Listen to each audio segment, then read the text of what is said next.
Aquí podríamos decir, hemos repetido varios domingos puntos muy similares. Hoy vamos a entrar al capítulo 5 de Gálatas. El capítulo 1 y el capítulo 2, si lo resumimos, habla de Pablo presentándose y presentando su autoridad apostólica. Entonces presenta que él es apóstol, que él también estuvo con los 11 apóstoles y que era reconocido como uno de ellos. Capítulo 3 y capítulo 4, Pablo da una explicación teológica de la ley y la gracia, mostrando que la gracia no es un plan B, sino que todo lo que estaba escrito apuntaba a la gracia. Termina el capítulo 4, que no vamos a andar mucho en esto hoy, pero el capítulo 4 termina Pablo diciendo: los hijos de Abraham, ¿quiénes fueron? Ismael, Isaac, eran como una prefigura de lo que iba a venir. ¿Qué era lo que iba a venir? Entonces, Ismael fue hijo de Agar. ¿Y Agar qué era? Esclava. Dijo que eso simboliza la ley, porque la ley vino, la ley que se dio en el monte Sinaí trajo esclavitud, y eso es lo que representaba Agar.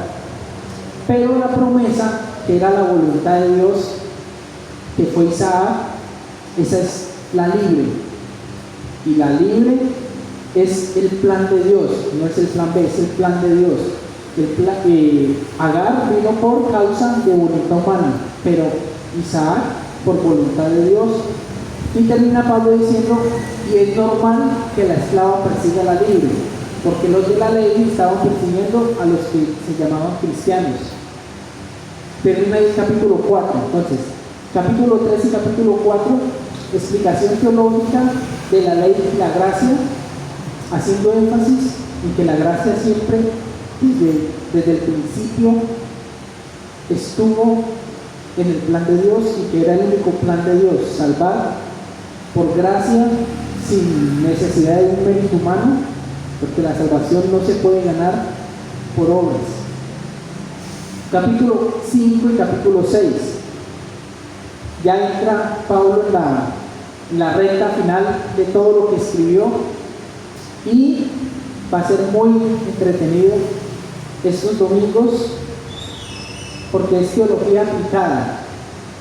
Quizá nos confundimos con la ley, la gracia, como así, pero ya Pablo va a decir qué quiere decir todo eso que dijo, qué quiere decir en la vida real todo lo que Pablo dijo, porque a Pablo lo acusaban de dos cosas. Primera, le decían: Pablo es judaizante, porque Pablo era un fariseo reconocido. Cierto día, cuando Pablo fue a los judíos, iba con Timoteo, no recuerdo cuál era específicamente, pero él lo hizo circuncidar. Por esa causa, a él le decían: Pablo dice que se tiene que circuncidar. Pablo decía: no, yo lo hice para evitar conflictos y para que ustedes me escucharan, no porque gracias a eso se iba a salvar. Entonces, una de las objeciones que tenían contra Pablo es: Pablo también predica la circuncisión. Pablo va a terminar los pasajes que vamos a ver hoy diciendo: si yo también predico la circuncisión, ¿por qué están en contra mía? Si eso es lo que ustedes defienden, ustedes defienden la ley. Y por otro lado, decían: Pablo dice que la ley no es necesaria para salvarse, y que la salvación es por fe, sin obras. Eso quiere decir que Pablo está enseñando que podemos vivir como queramos, que igual somos salvos.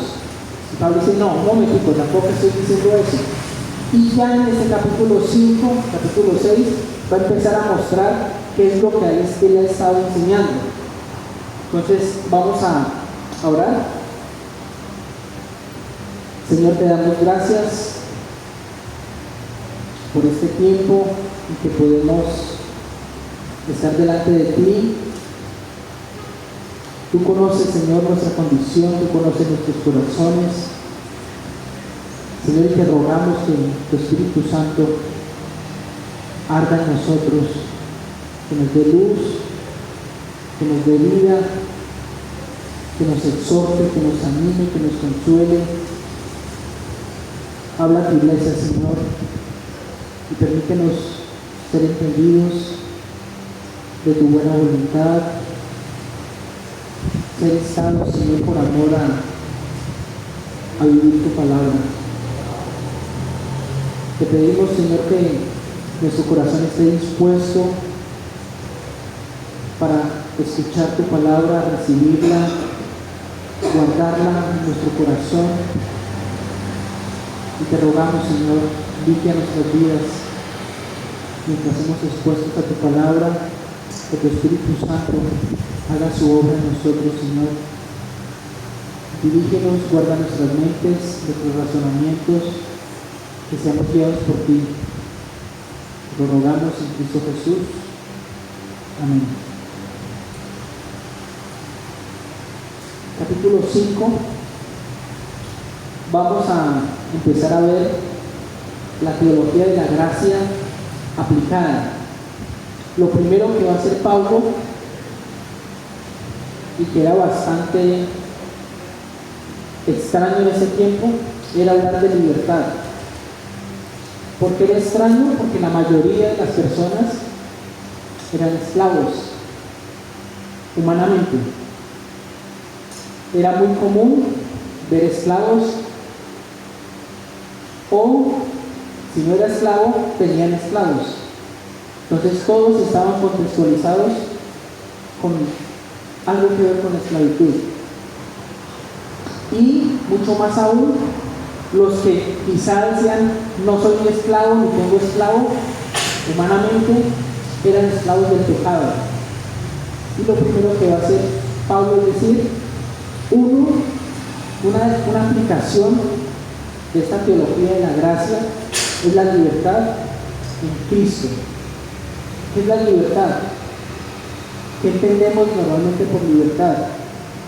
Y en el contexto que nosotros vivimos, creo que lo llevamos a un extremo en que ya la libertad se quiere ver como puedo hacer lo que yo quiera, cuando yo quiera, sin consecuencias y sin nadie que me obligue a ir en contra de mi voluntad. Es decir, hago lo que quiero, cuando quiero y sin consecuencias. Para la gente eso es libertad. Quizá muchas personas que se llaman cristianas dicen, sí, eso es la libertad, yo puedo pecar, vivir como quiera y soy salvo en Cristo Jesús. Pablo va a aclarar y va a decir, no, la libertad en Cristo es otra cosa. Lo primero que hay que entender es, ¿libres de qué? ¿De qué creen que somos libres? ¿De qué creemos que somos libres? Que Cristo nos hace libres. Porque hay gente que proclama, soy libre en Cristo, pero ¿libre de qué? De pecado, ¿de qué más? De la condenación, de la muerte. Están afilados hoy. Esos eran los 3 puntos: pecado, muerte y condenación. Listo, nos vemos el otro domingo. Vamos un momento a Romanos capítulo 8.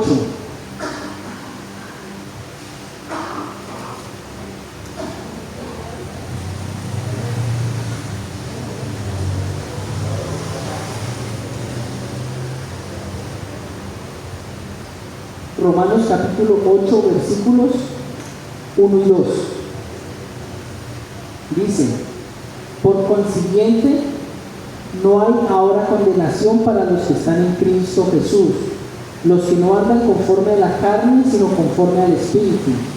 Porque la ley del Espíritu de vida en Cristo Jesús te ha libertado de la ley del pecado y de la muerte.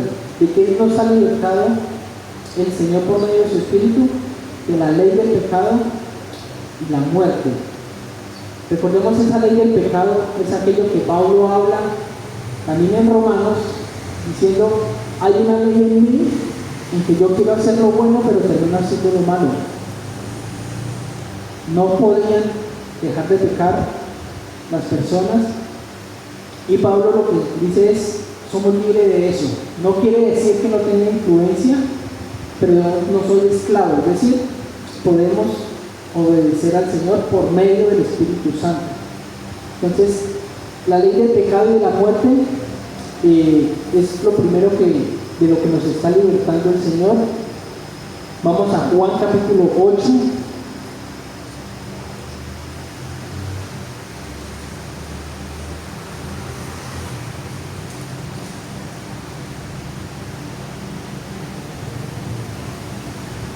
Juan 8, versículos 31 al 36. Aquí va a hablar el Señor Jesús. Entonces Jesús decía a los judíos que habían creído en Él: si vosotros permanecéis en mí, verdaderamente sois mis discípulos, y conoceréis la verdad, y la verdad os hará libres. Ellos contestaron: somos descendientes de Abraham y nunca hemos sido esclavos de nadie. ¿Cómo tú dices, seréis libres? Jesús le respondió: en verdad os digo que todo el que comete pecado, esclavo es del pecado, y el esclavo no queda en la casa para siempre. El Hijo sí permanece para siempre. Así que si el Hijo os hace libre, seréis realmente libres. Cristo está diciéndole a los judíos que habían creído en Él que todos eran esclavos del pecado. Y es muy importante entender esto: el pecado esclaviza. El problema del pecado no es únicamente el hecho de pecar. El problema de decir una mentira no es únicamente, claro, está mal es decir mentira, pero lo que Cristo enseña es: usted empieza con algo muy pequeño y se le va a agrandar, y se le va a agrandar, y se le va a agrandar. Para justificar esa mentira va a tener que decir muchas más mentiras, va a tener que inventar cosas, va quizás a herir personas, y al final se va a arrepentir, pero ya es esclavizado. Ya usted es esclavo de esa mentira, ya no vive para usted, vive para tapar esa mentira. Entonces Jesús está diciendo: hay esclavitud en el pecado. Todo el que peca se vuelve esclavo del pecado. Y Romanos 6:14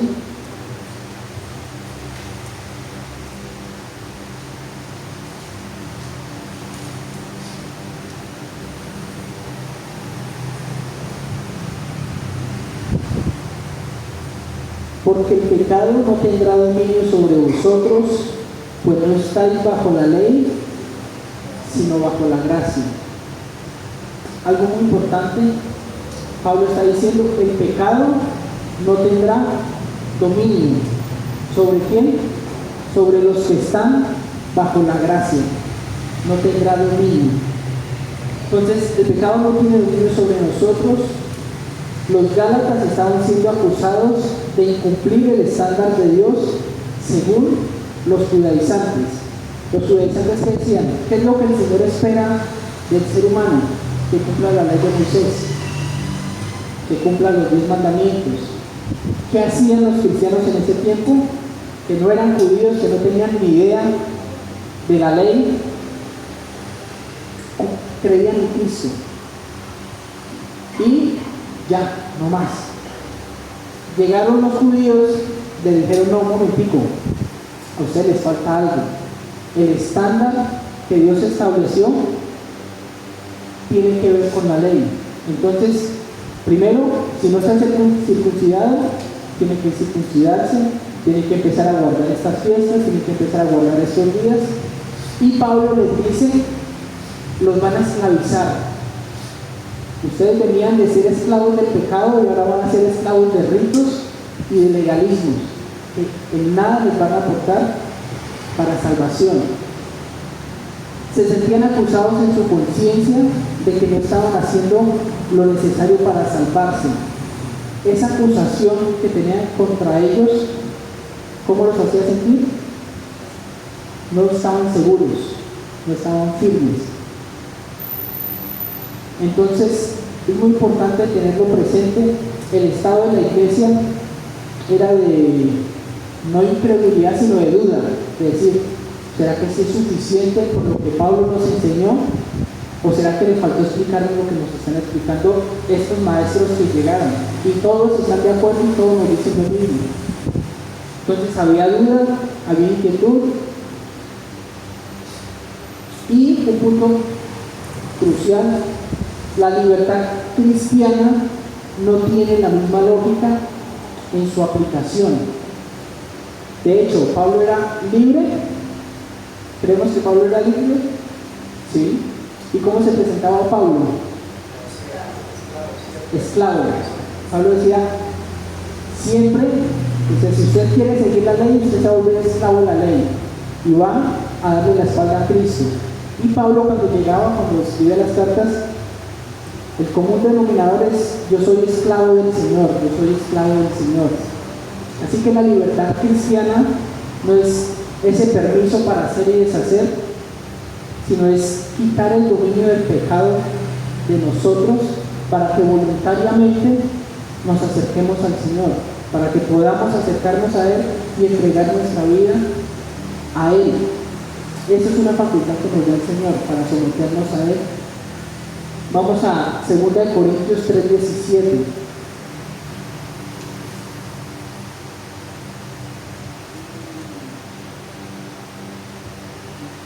Ahora bien, el Señor es el Espíritu, y donde está el Espíritu del Señor, hay libertad. Tengamos presente eso. No hay libertad si no hay Espíritu Santo. No es posible.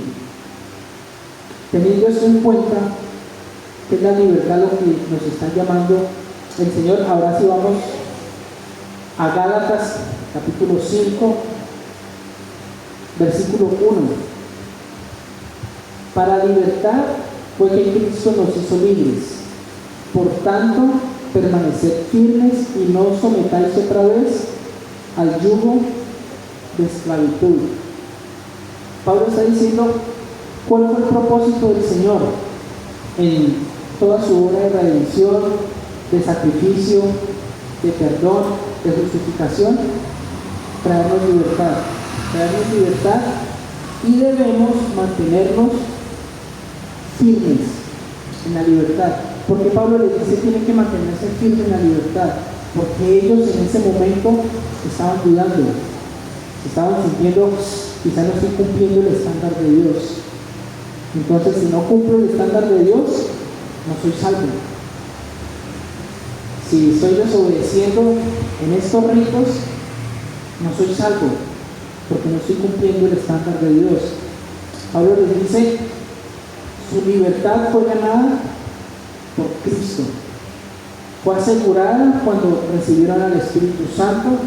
El Espíritu Santo les garantiza que son libres, que pertenecen a Él y no se dejen inquietar por otros comentarios, por otras enseñanzas. Ustedes son de Dios, son libres en Cristo y permanezcan firmes en esa libertad. ¿Se puede perder la firmeza en la libertad? Claro que sí, si no Pablo no lo estaría diciendo, ¿no? Pero es muy importante tener cuidado de que escuchamos, de cómo escuchamos, de cómo entendemos, porque aún en las iglesias de Galacia era donde se estaba enseñando esto.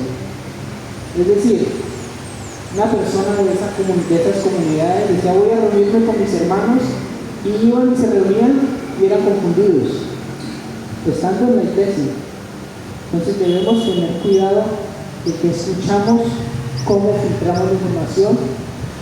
Y Pablo lo que está diciendo es el fundamento de su vida no lo pueden mover, que es Cristo, y gracias a Cristo tenemos libertad, gracias a Cristo el Espíritu Santo ha venido a nosotros, y gracias a Cristo tenemos salvación, no por las obras que nosotros hagamos, sino por la justicia perfecta que Cristo ya cumplió. Eso es lo que nos otorga la salvación. Vamos, versículo 2 al 6. Versículo 1, diríamos, es la introducción al tema. Versículo 2 al 6, Pablo va a hacer un contraste entre la religión por obras y la gracia.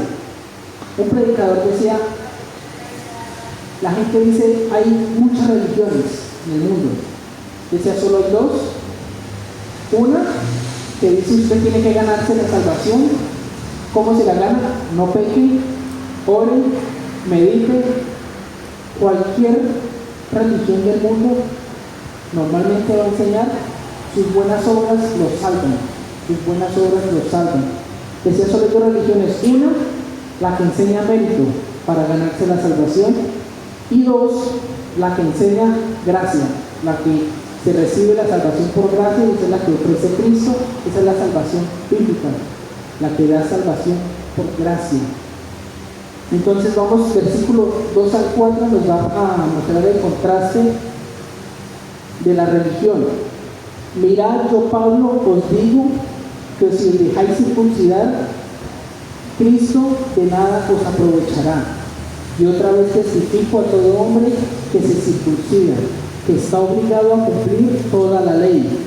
De Cristo os habéis separado, vosotros que procuráis ser justificados por la ley, de la gracia habéis caído. Aquí Pablo está diciendo: ¿qué pasa si ustedes se deciden, después de escuchar todo el argumento del capítulo 3, capítulo 4, deciden, igual voy a circuncidarme, igual voy a guardarle la ley? Cristo les dice: primero, Cristo no les aprovechará. ¿Qué quiere decir? No está diciendo que la obra de Cristo pierde el valor. Está diciendo: Cristo salvó, pero Él salva a los que ponen la fe en Él, no a los que tratan de justificarse a sí mismos. Cristo no les servirá para justificarse porque están dependiendo de sí mismos. No habrá redención. Esa justificación, ese sacrificio de Cristo no aplicará para aquellos que quieren justificarse por sus propios méritos. Los que quieren justificarse por sus propios méritos, dice el versículo 3, Pablo dice: si ustedes quieren cumplir la ley, tienen que cumplirla toda, porque si solamente cumplen un mandamiento, ¿qué pasa? Ya son culpables. Un ejemplo que escuchaba: una persona se comió un semáforo en rojo, lo paró el policía que estaba ahí, que lo vio, le dice: ay, señor policía, yo soy buen padre, yo soy buen esposo, yo soy buen trabajador, yo ayudo a los pobres, yo hago esto, yo hago lo otro. ¿Qué le va a decir el policía? Muy bien que haga todo, pero incumplió la ley y es culpable. No interesa lo bueno que haga si incumplió una sola cosa. Así está diciendo Pablo: el que confía en su propia justicia para ser salvo, tiene que guardar toda la ley. Serán juzgados por sus obras y se exigirá obediencia perfecta. Y versículo 4 dice que se desligaron de Cristo, es decir, se separaron, lo rechazaron. Y aquí es un versículo de bastante cuidado, porque quizá mucha gente piensa que no es grave. Una mala enseñanza no es grave, no es problema, al final Dios mira el corazón. Somos muy dados a hablar así, ¿verdad? Al final Dios mira el corazón, no importa. No importa una mala enseñanza, dentro de todo lo malo que enseñen, algo bueno enseñarán y eso van a aprender. Pablo dice: no es así. ¿Qué le está diciendo Pablo? No funciona así, porque el que pone su confianza en sí mismo se está separando de Cristo, se está desligando, se está desmarcando de Cristo, y como le dije más atrás, Cristo no les va a servir para salvarse, porque están dependiendo de sí mismo. Ese es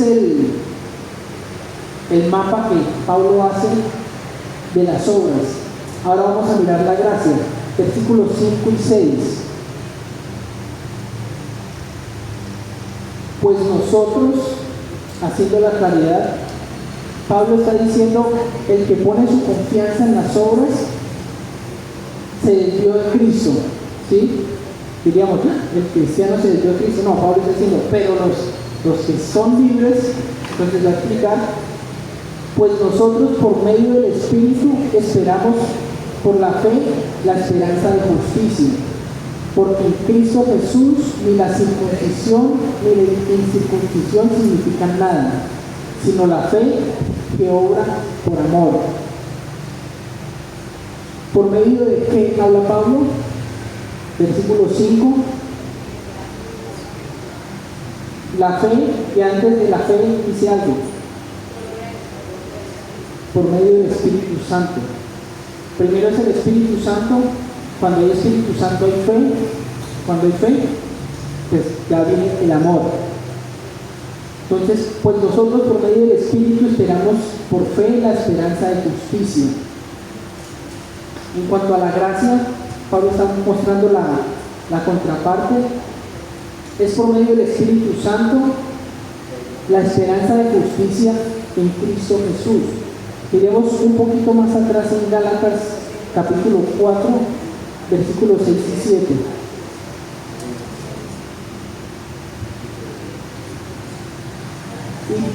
Gálatas 4, versículos 6 y 7.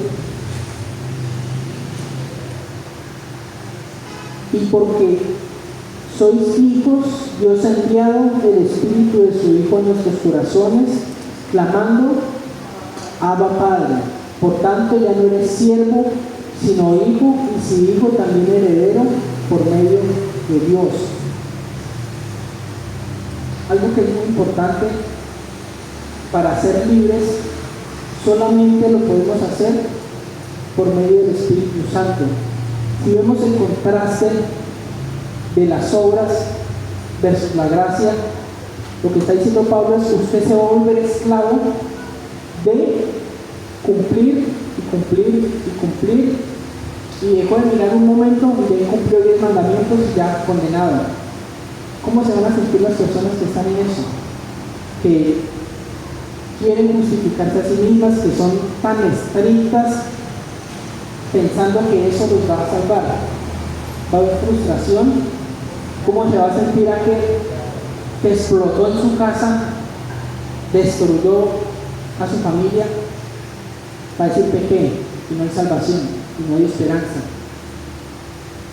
En otra parte, en contraste, Pablo está diciendo, pero por medio del Espíritu Santo, Él nos va a enseñar que Dios es nuestro Padre, no solo el juez. Porque tener un juez como el Señor, que nos va a juzgar justamente y no va a tener misericordia, sino que va a mostrar las intenciones del corazón, debería causarnos terror, porque no es una palabra. Pero si ese juez es amoroso, si nos levanta, si nos enseña, si nos guía, es nuestro Padre celestial. Es muy distinta la relación de una persona que no tiene el Espíritu Santo. ¿Por qué? Porque en los momentos de tristeza, de debilidad, cuando están cargados, tienen un refugio que los levanta, que los sustenta. Pero la ley no es así. La ley es sin misericordia. Si usted pecó, fue excluido. No es lo mismo que la gracia. Tenemos al Espíritu Santo. Solamente por medio del Espíritu Santo esperamos justicia de salvación en Cristo. ¿Por qué podemos estar confiados aun cuando pecamos?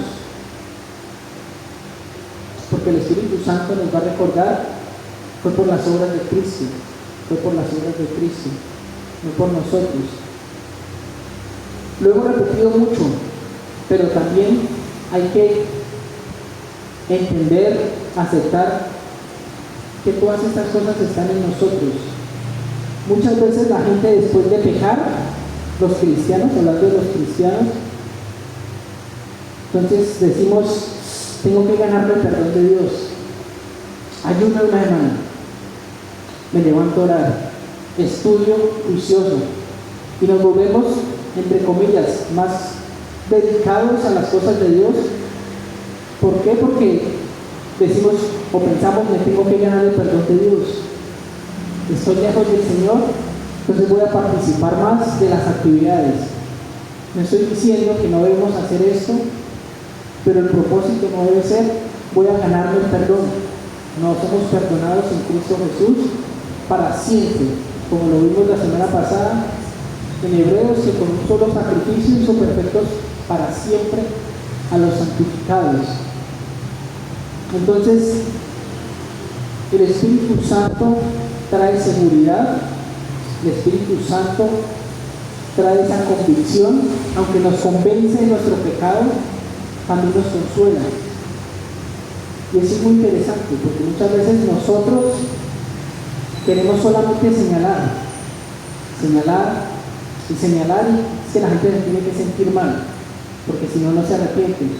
Esa no es la obra del Espíritu Santo. ¿El Espíritu Santo qué hace? Yo creo que todos nosotros, cada vez que pecamos, sentimos esa vergüenza, pequé, hice mal, y el Espíritu no nos dice, no, mi amor, no importa, usted es bueno. No, Él nos consuela, pero también nos da la convicción de pecado. Entonces es muy distinto el trato de la religión de obras a la gracia. Aunque debe haber dolor por el pecado y el Espíritu Santo nos contrista para arrepentimiento, Él también trae consuelo. Y aparte, Él también trae enseñanza, Él también trae dirección. Vamos a Romanos capítulo 8.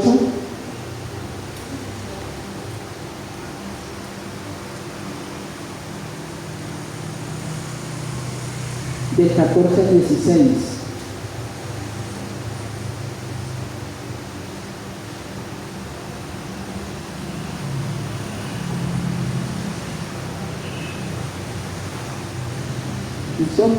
Porque todos los que son guiados por el Espíritu de Dios, los tales son hijos de Dios. Pues no haber recibido un espíritu de esclavitud para volver otra vez al temor, sino que haber recibido un espíritu de adopción, como hijos, por el cual clamamos, Abba, Padre. El Espíritu mismo da testimonio a nuestro espíritu de que somos hijos de Dios. Esa expresión Abba, ¿a qué se refiere? A una expresión de cercanía, no solamente papá, como nosotros llamamos a nuestros papás papá, todo el mundo lo llama así, pero cuando hay una relación muy cercana de hijo con su padre o de su hija con su padre, ¿cómo le digo? Pues como una expresión de cariño, ¿verdad? Papito, papito. Esa sería la traducción al hoy. Y lo que denota es confianza, es ese amor que se tiene. ¿Por qué? Porque tienen una comunión. Y es la expresión de padre, pero un padre cercano, no un padre que solamente provee ya, sino un padre que está ahí constantemente. ¿Quién nos da esa convicción? El Espíritu Santo. El Espíritu Santo nos permite entender que somos hijos, y si somos hijos, también nos da a entender que somos justificados. ¿A qué vamos con todo eso? No estoy diciendo que nuestro pecado nos debe dar igual, claro que no. Nos debe pesar, nos debe cargar, sí, pero algo que va a hacer el Espíritu Santo en nosotros es recordarnos que somos suyos, que le pertenecemos. Y eso va a ser mucho más eficaz en nosotros que el sentimiento únicamente de culpa y de perdición, aunque esté en nosotros. Aunque muchas veces nosotros sabemos que estamos en un área fallando y nos sentimos como excluidos. Dios no está ahí, Dios me abandonó, yo creo que Dios no se acerca a mí porque yo estoy haciendo esto, no estoy justificando la forma de vivir, porque ya Pablo lo va a enseñar, pero es el cómo me siento con el pecado. Debemos recordar que estamos luchando contra el pecado y aun cuando caigamos, el Señor es quien nos perdonó, ya nos perdonó. El Señor nos escogió, no por cosas buenas que hayamos hecho antes de Cristo, ni por algo bueno o grande que vamos a hacer en Cristo, porque está la otra cara de la moneda, que dice, no, es que antes no, pero ahora en Cristo sí, es lo mejor en Cristo. No, seguimos teniendo pecado y lucha con el pecado, pero lo importante es que el Señor nos asegura que somos hijos por medio de su Espíritu Santo y nos da un espíritu de adopción. Estudiando todos estos términos, quizá para nosotros hoy la adopción es como un último recurso, ¿verdad? Por tanto lo vemos como que tocó, no hay de más. ¿Por qué adoptaron a estas personas? Porque no pudieron tener, hicieron tratamiento y no pudieron. La última opción, ¿cuál fue? Adoptar. No es en el original así. En el original, esa palabra adopción quiere decir que cuando se recibe algo con gozo, con alegría, como si lo estuvieran esperando. ¿Recuerdan la historia del hijo pródigo? ¿Qué pasó cuando el hijo volvió? El padre dijo, tocó recibirlo. Ya volvió arrepentido. Yo le dije, no, él hizo una fiesta y se alegró. Y así lo recibe el Señor en Cristo. No entendemos su gracia, no la entendemos, pero algo que debemos tener claro es adopción, es recibir con gusto, con fiesta en los cielos, y eso es lo que el Señor espera que nosotros entendamos. Cada vez que empezamos a desviarnos o a mirar otras cosas, el Señor anhela que volvamos a Él, y cuando volvemos a Él, Él no dice, tocó volverlo a recibir. No, Él se alegra, Él se goza. Tengámoslo muy presente. La religión nos condena y nos hace sentir frustrados, rechazados, indignos. La gracia también nos hace sentir indignos, pero esa indignidad la convierte en dignidad en Cristo Jesús. ¿Qué quiere decir? Que aunque yo no merezco lo que recibo, miramos a Cristo y decimos, pero Él sí lo merece. Y eso nos va a llevar a afianzarnos en Cristo, a amar al Señor, a agradecerle, a ser agradecidos. Y sobre todo, versículo 6, Pablo va a decir, todo esto que produce la gracia nos va a llevar a obrar por amor. ¿Por qué por amor? Porque eso es lo que vamos a sentir por el Señor.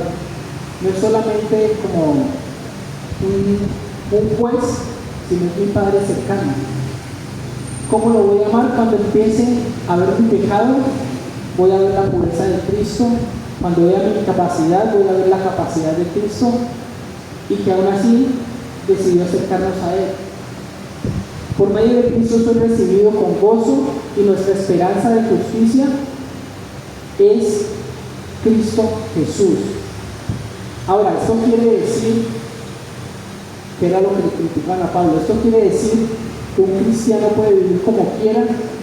No, es que quiero amar más al Señor, voy a pecar. No, no es lo que estamos diciendo. Cristo dio una historia de un fariseo y un publicano. El publicano, ¿quién era? En esos tiempos, los que recaudaban impuestos, que toda la nación los odiaba. Todos le tenían rabia porque estaba en contra de su propio pueblo. ¿Qué pasó? ¿Cómo oraba el publicano? No oraba, casi que no podía hablar. Decía, Señor, sé propicio a mí, pecador. ¿Cómo oraba el fariseo? Yo oro, yo ayuno, yo doy diezmo, yo doy ofrenda, yo uno, yo lo otro. El Señor decía, la salvación está más cerca del publicano. ¿A qué voy con esto? La gracia no nos va a hacer sentir bien con nuestro pecado. Es para tenerlo muy claro. No estoy diciendo que nos vamos a sentir bien con el pecado, pero no nos va a condenar, nos va a llevar a amar a Cristo, y al amar a Cristo lo vamos a hacer porque entendemos la magnitud del perdón que hemos recibido. Vamos al versículo 6, ahí Gálatas 5, versículo 6. Porque en Cristo Jesús ni la circuncisión ni la incircuncisión significan nada, sino la fe que obra por amor. ¿De qué nos está hablando eso? No importan los méritos, no importa cuántas buenas obras hagamos. Si estamos en Cristo, lo único que tiene valor es la obra de Cristo, fue su sacrificio, y yo no le puedo poner nada más. Si trato de adherirle algo a la obra de Cristo, la voy a dañar. Entonces, en Cristo no valen los méritos, sino la fe. Y acá es muy importante, ¿cómo sé que tengo fe? Diríamos, el que cree. Santiago dijo, los demonios también creen y tiemblan. ¿Cómo sé que tengo fe genuina en Cristo? Pablo dice, porque la fe obra por amor.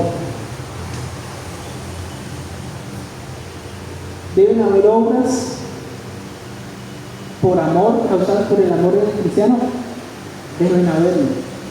Pero acá es el punto. Mis obras no aumentan mi fe. No creamos, porque a veces somos tan simplistas que decir, obras, pues voy a visitar todos los días. Voy a ir por los enfermos, voy a repartir almuerzos, voy a hacer de todo. No es lo que está diciendo Pablo. Pablo no está diciendo que mis obras aumentan mi fe. Al contrario, mi fe aumenta mis obras. Yo puedo hacer todas las obras, pero si no las hago por amor, de nada me sirven. De nada me sirven. Pero a medida que un cristiano crece en fe, ¿cómo se evidencia? Por sus frutos. Sus frutos. En parte aquí está hablando de las obras. Vamos un momento a Santiago, porque si estuviera Santiago, el apóstol, el que escribió la carta de Santiago, diría, sí, eso era lo que yo decía en mi carta. Santiago capítulo 2.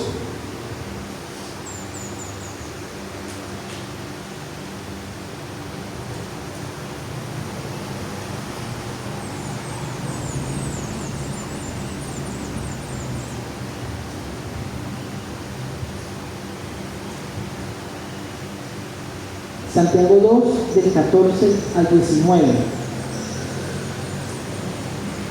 ¿De qué sirve, hermanos míos, si alguno dice que tiene fe, pero no tiene obras? ¿Acaso puede esa fe salvarlo? Si un hermano o una hermana no tiene ropa y carecen del sustento diario, y uno de vosotros les dice, id en paz, calentados y saciados, pero no les dais lo necesario ni para su cuerpo, ¿de qué sirve? Así también la fe por sí misma, si no tiene obras, está muerta. Pero alguno dirá, tú tienes fe y yo tengo obras. Muéstrame tu fe sin las obras y yo te mostraré mi fe por mis obras. ¿Tú crees que Dios es uno? Haces bien. También los demonios creen y tiemblan. Acá vamos a ir un momento a Santiago. Santiago era judío, por tanto el énfasis de él estaba muy alineado a que la fe debería ser evidente. Para un judío la fe no era la misma concepción que nosotros tenemos hoy. Para nosotros la fe, que es algo mental, ¿verdad? Está en la mente, está en la conciencia. Para un judío decía, la fe se ve. ¿Cómo se ve? Por la forma en que las personas viven. Entonces lo que está diciendo Santiago es, ¿usted tiene fe? Muéstreme sus obras. Yo quiero ver si su fe es para salvación o no. Porque, ¿qué pasa si alguien no tiene para comer, para abrigarse? Yo digo, vaya, coma y abríguese. No hice nada. Oye, no hizo nada. No le dio con qué. Es decir, eso que usted dijo no sirve para nada, porque no va a tener ni con qué calentarse, ni va a tener que comer. Es decir, esas palabras son vanas. Pero, ¿qué pasa con el de la fe? Pues lo abrigo y lo alimento. Esa es la fe que se muestra por obras. Y algo muy importante, el fundamento de estas obras, de esta práctica, no es la vanagloria, no es querer sentirme bueno, es el amor al Señor. Hay mucha gente que hace demasiadas obras buenas, entre comillas. ¿Les sirve para algo? No. Nosotros, si hacemos muchas obras buenas, eso, y lo hablamos la semana pasada, eso nos hace mejores delante de Dios, tampoco. Solamente muestran como evidencia de que realmente creemos en el Señor. Por eso Pablo normalmente en sus cartas repite, examínense para ver si realmente están en la fe, porque muchos dicen creer, pero ¿dónde está el fruto? Jesús dijo, por sus frutos los conoceréis. No puede un mal árbol dar buenos frutos y viceversa. Entonces, la evidencia de la fe es que hay obras, y estas obras de las que está hablando Pablo no es hacer obras por hacer, sino son obras que nacen por el amor que ha producido la fe, y eso es obra del Espíritu Santo en nosotros. No es la ética que normalmente se tiene, es algo que despierta el Señor. Algo que juzgó el Señor, dice que en aquel día muchos dirán: Señor, Señor, en tu nombre dice eso, en tu nombre dice lo otro. El Señor les va a decir: nunca los conocí. ¿Por qué? Porque cuando estuve enfermo no me visitaron, cuando tuve hambre no me dieron de comer, cuando estuve sin ropa no me vistieron, no los conozco. ¿Qué está diciendo? Muestren su fe por sus obras. La gracia es gloriosa, pero se hace evidente en la forma en que las personas viven y que vivimos. El amor no es un don. El amor del que están hablando aquí no es un don, es un fruto que es resultado de nuestra comunión con el Espíritu Santo. Yo no puedo inyectarme amor, yo no puedo hacer obras, decir no las quiero hacer, pero igual el Señor me mandó a hacer obras. Claro, pues le van a servir a la persona que la recibe, pero no es la voluntad de Dios.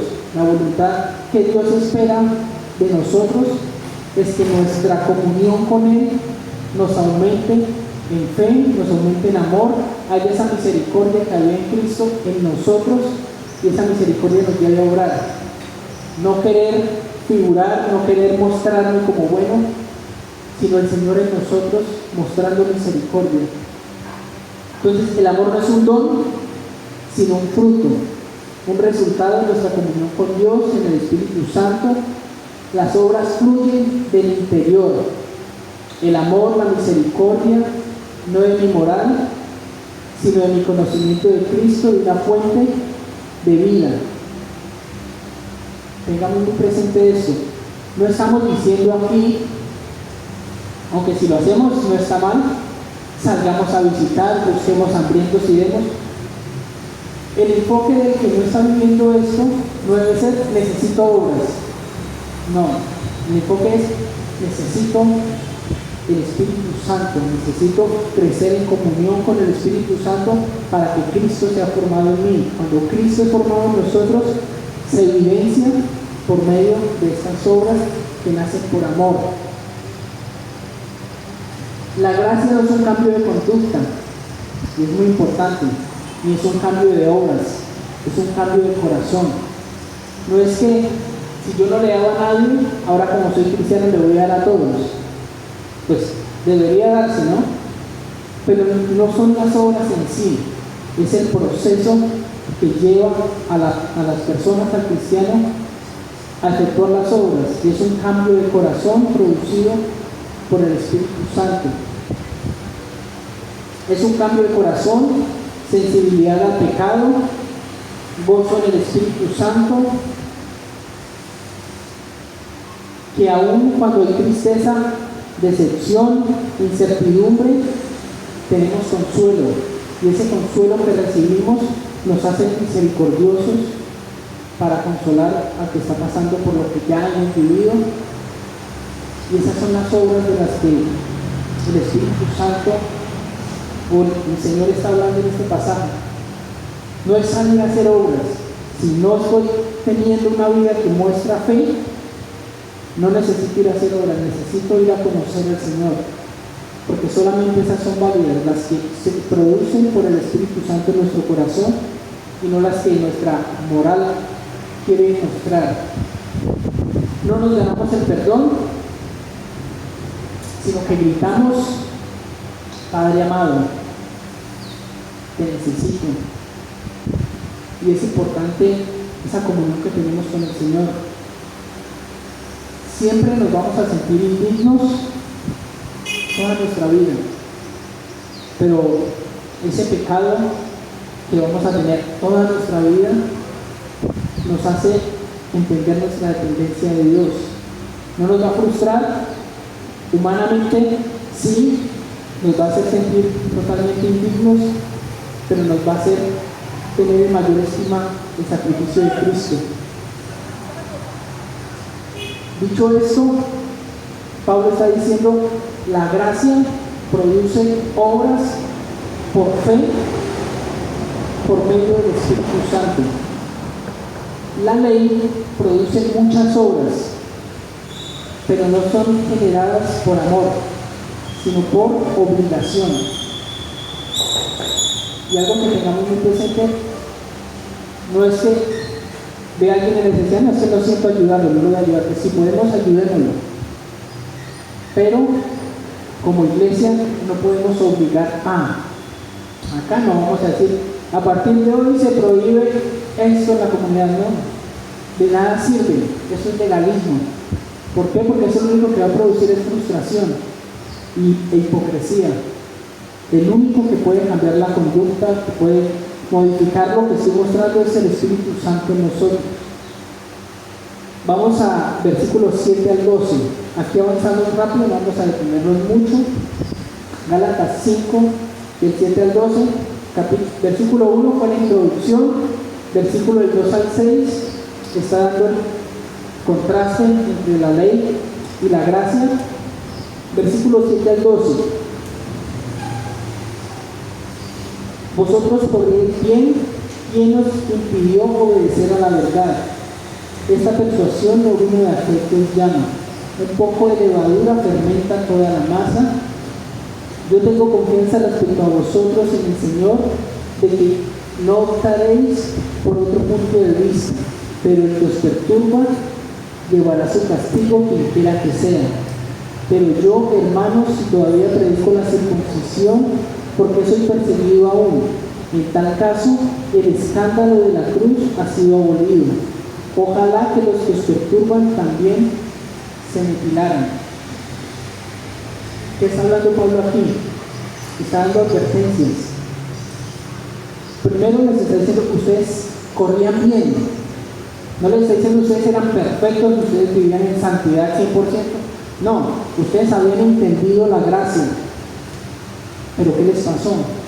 ¿Por qué se están desviando? ¿Qué enseñanza los está haciendo apartarse?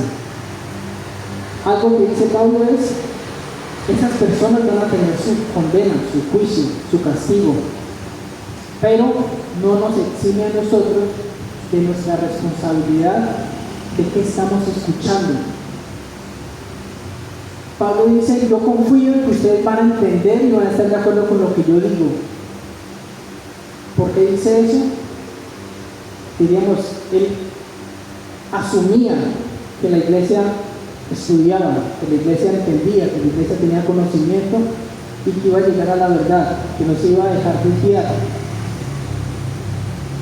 Para muchos puede que no fuera que fuera algo sin importancia, pero Pablo lo que está diciendo, tengan cuidado, un poco de levadura afecta toda la masa.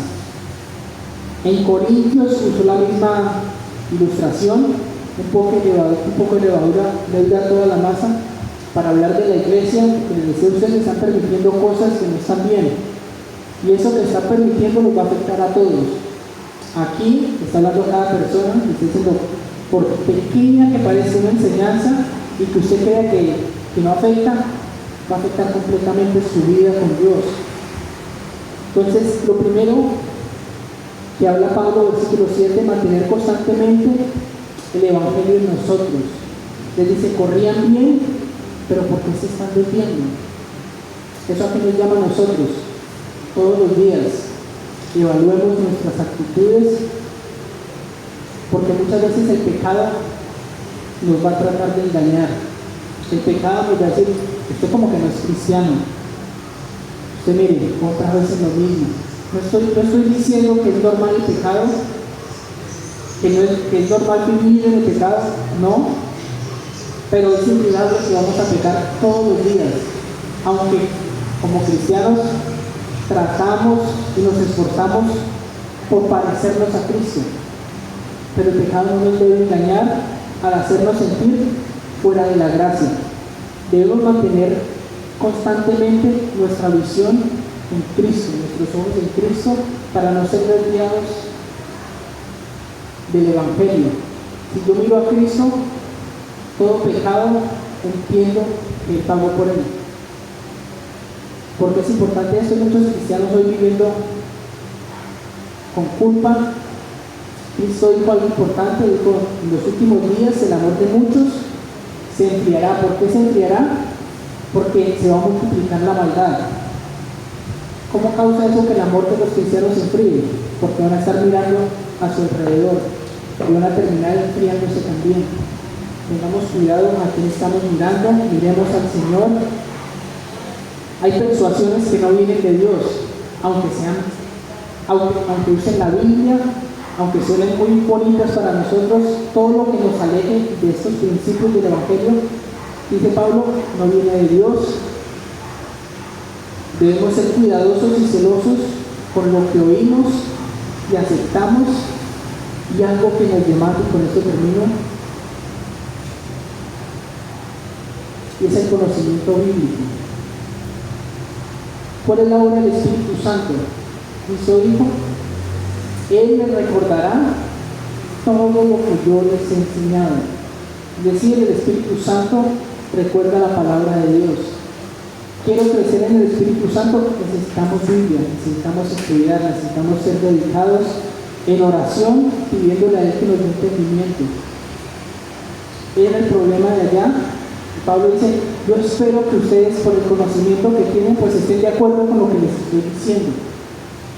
Y para nosotros hoy, con tanta enseñanza que hay, somos responsables de lo que escuchamos, de lo que filtramos, y no hay excusa. No vamos a presentarnos delante del Señor a decirle: Señor, pero yo no sabía. ¿Por qué? Porque Él es su Espíritu Santo. Y nos va a decir: ¿y por qué no sabía? Porque no leía. ¿Y por qué no leía? Estaba muy ocupado. ¿Ocupado en qué? En este mundo. Sacamos tiempo para todo. Para todos y para todo. Pero ¿dónde está el tiempo para el Señor? Algo que decía un pastor: a hoy las Biblias por lo general se abren los domingos, de resto están llenas de polvo. ¿Qué pasa? ¿Qué excusa tenemos para el Señor? ¿Nuestra Biblia está llena de polvo? ¿O realmente estamos dedicando tiempo a conocer al Señor por medio de las Escrituras? Necesitamos del Espíritu Santo, necesitamos oración, pero entendemos por la revelación bíblica que el Espíritu Santo obra por medio de su Escritura. Cristo le dijo a sus discípulos: ustedes ya están limpios por la palabra que yo les he dado. Muchas veces la gente se quiere justificar. No estoy diciendo que no sea así, pero ya es algo que no es sano, y es que todos pecamos. Todos pecamos. Cristo le dijo a sus discípulos: ¿por qué no oraron conmigo una hora más? Para que no entren en tentación. ¿Qué excusa le vamos a poner al Señor? Nosotros nos creemos todo. A mí me dicen algo y digo: bueno, pues está muy ocupado, está en eso, pero el Señor lo sabe todo. El Señor le dijo a sus discípulos: ustedes entran en tentación porque no quisieron orar más. ¿Qué excusa tenemos nosotros? No estoy diciendo que no podemos pecar, pero quizás si fuéramos mucho más intencionales en nuestro tiempo de oración, de meditación, nuestra vida sería muy distinta. Lo triste es que al final vamos a reconocer que hicimos mal y las consecuencias no nos van a gustar. Pasa en este mundo. Algo que me aterra en Proverbios es la expresión del necio. Cuando la sabiduría habla, dice: pero él un día va a decir: ¿cómo aborrecí consejo? ¿Cómo aborrecí todos los que me querían guiar? Antes me indignaba, pero tristemente se dio cuenta que perdió su vida, pero ya era muy tarde. ¿Cuánto nos falta en oración? ¿Cuánto nos falta en estudio de la Biblia? No estoy diciendo que seamos perfectos como Cristo, pero estoy seguro que si velamos más, que si oramos más, que si leemos, estudiamos más, nuestra condición sería muy distinta a la actual. Oramos. Padre, te damos gracias por tu palabra. Tú eres bueno, Señor, para siempre es tu misericordia.